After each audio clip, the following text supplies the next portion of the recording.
జాతీయవాద జర్నలిజానికి అసలైన వేదిక నేషనలిస్ట్ హబ్ ని సబ్స్క్రైబ్ చేసుకోండి. నోటిఫికేషన్స్ కోసం బెల్ ఐకాన్ పై క్లిక్ చేయండి.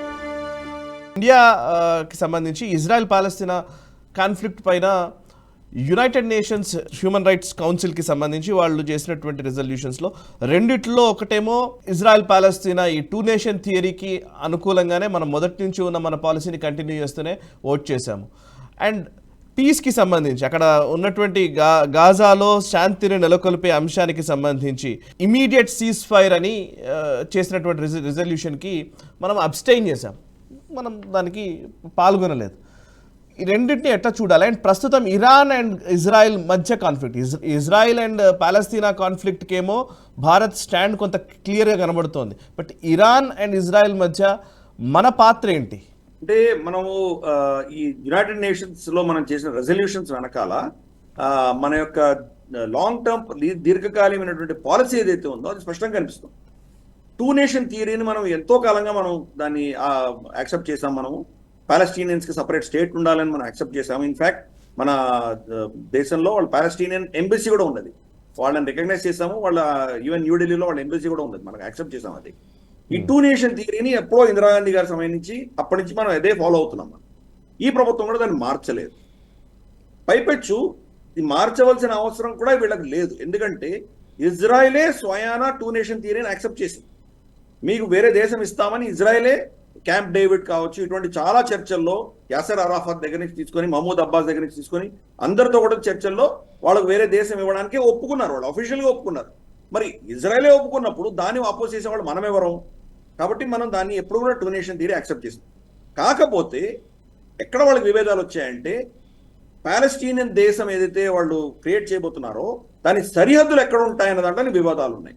1950 దశకంలో ఉన్నటువంటి సరిహద్దులు ఉండాలా, 60 దశకంలో ఉన్నటువంటి సరిహద్దులు ఉండాలా, లేదా ఇప్పుడున్నటువంటి సరిహద్దులు ఉండాలా, వీటిలోనే చర్చలు జరుగుతున్నాయి.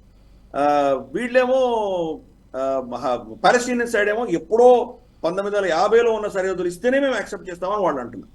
గోలాన్ హైట్స్ లాంటివి, వెస్ట్ బ్యాంక్ లో కొంత ప్రాంతాలు, ఇవన్నీ కూడా ఇజ్రాయెల్ ఆక్యుపై చేస్తే మేము వెనక్కి ఇవ్వడానికి సిద్ధంగా లేదు అని వాళ్ళు అంటున్నారు. ఏదో ఇప్పుడున్నటువంటి పరిస్థితి ఏముందో ఈ ఉన్న భూభాగం మీకు ఇస్తాము, మీ దేశం యాక్సెప్ట్ చేయండి అని వాళ్ళు అంటున్నారు. సో ఈ గొడవల్లోనే అక్కడ ప్రాబ్లం ఉంది. కానీ సో భారతదేశం ఈ గొడవల్లోకి దూరకుండా ఇజ్రాయెల్ ఒప్పుకుంది కాబట్టి మా స్టాండ్ కూడా టూ నేషన్ థియరీ అని చెప్పాం మనం.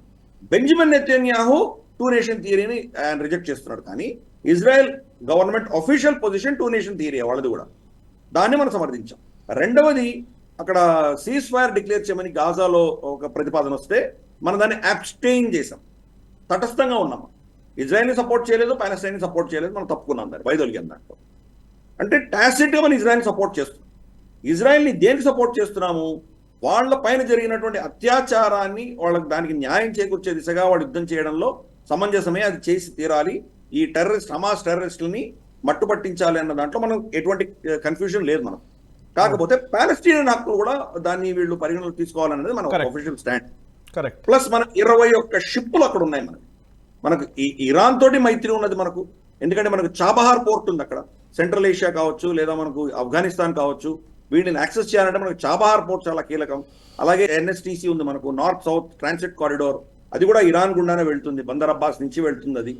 కాబట్టి మనకు ఇరాన్ చాలా కీలకం. ఇరాన్ని మనం వదులుకోలేము, అలాగే ఇజ్రాయెల్ని వదులుకోలేము. ఇజ్రాయెల్ మనకు చాలా కీలకం. ఇప్పుడు అదానీ గ్రూప్ వచ్చేసి హైఫా పోర్ట్ టేక్ ఓవర్ చేసింది. బహుశా ఇప్పుడు ఏమైనా దాడి జరిగితేనే హైఫా పోర్ట్ మీద జరిగేటువంటి అవకాశాలు ఎక్కువ ఉన్నాయి.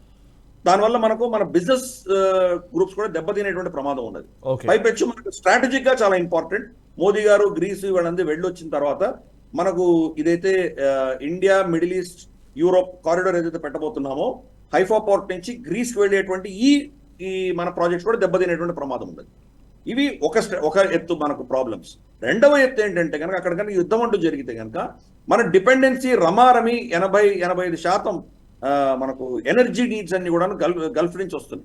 అవి కట్ ఆఫ్ అయిపోయింటే మన పరిస్థితి ఏంటి? మన ఎకానమీ పరిస్థితి ఏంటి? మన రష్యా మీద తీసుకురావాలంటే చాలా దూరం పడుతుంది, వాళ్ళు చాలా కాలం పట్టి వాళ్ళు ఇక్కడ రావాలి. కాబట్టి ఇక్కడి నుంచి వచ్చే మన ఎనర్జీ నీడ్స్ కట్ అయితే మన పరిస్థితి ఏంటి? సరిగ్గా ఎలక్షన్ సీజన్లో కనుక ధరలు విపరీతంగా పెరిగిపోతే మన పరిస్థితి ఏంటి? అప్పుడు ఇక్కడ ఉన్నటువంటి పొలిటికల్ సీన్ ఏమవుతుందో మనకు తెలియదు. మన ఎక్స్పోర్ట్స్, ఇంపోర్ట్స్ అన్ని కూడా రెడ్ సీ ఇవన్నీ బంద్ అయిపోతాయి. అప్పుడు మన పరిస్థితి ఏంటి? మన అక్కడ ఉన్నటువంటి ప్రవాసీ భారతీయులు, గల్ఫ్లో పనిచేస్తున్న వాళ్ళ పరిస్థితి ఏంటి? మళ్ళీ వాళ్ళ ప్రాణ నష్టం వచ్చి వాళ్ళకన్నా చాలా కష్టమైన పరిస్థితి ఉంటే వాళ్ళని ఎలా ఎవాక్యుయేట్ చేయాలి, ఇక్కడికి వస్తే ఉద్యోగాలు లేకపోతే ఏమవుతాయి, ఇవన్నీ కూడా భారతదేశం మీద వచ్చేటువంటి ఇంపాక్ట్ మనం దీన్ని అర్థం చేసుకోవాలి. ఈ ఇంపాక్ట్ నుంచి మనం ఏమి చేయలేం. కొంతకాలం మనం యుద్ధ వాతావరణం ఉన్నంత వరకు, కొన్ని వారాలు నెలలో జరిగేంత వరకు మనం ఏం చేయలేం. కానీ అక్కడ శాంతి తీసుకొచ్చే కెపాసిటీ ఎవరికైనా ఉందంటే మనకే ఉంది. ఎందుకంటే 2 క్యాంపులను కూడా మనం సమదృష్టితో చూడగలిగినటువంటి కెపాసిటీ మనకు ఉంది. కాబట్టి బహుశా రాబోయే 1-2 నెలల యుద్ధం తర్వాత క్రమేపీ వాళ్ళిద్దరి మధ్యలో ఏదో ఒక విధమైనటువంటి ఒప్పందం చేసేటువంటి క్షమత భారతదేశానికి మోదీ గారికే ఉంది అనేది మనం అర్థం చేసుకోవాలి. Right sir.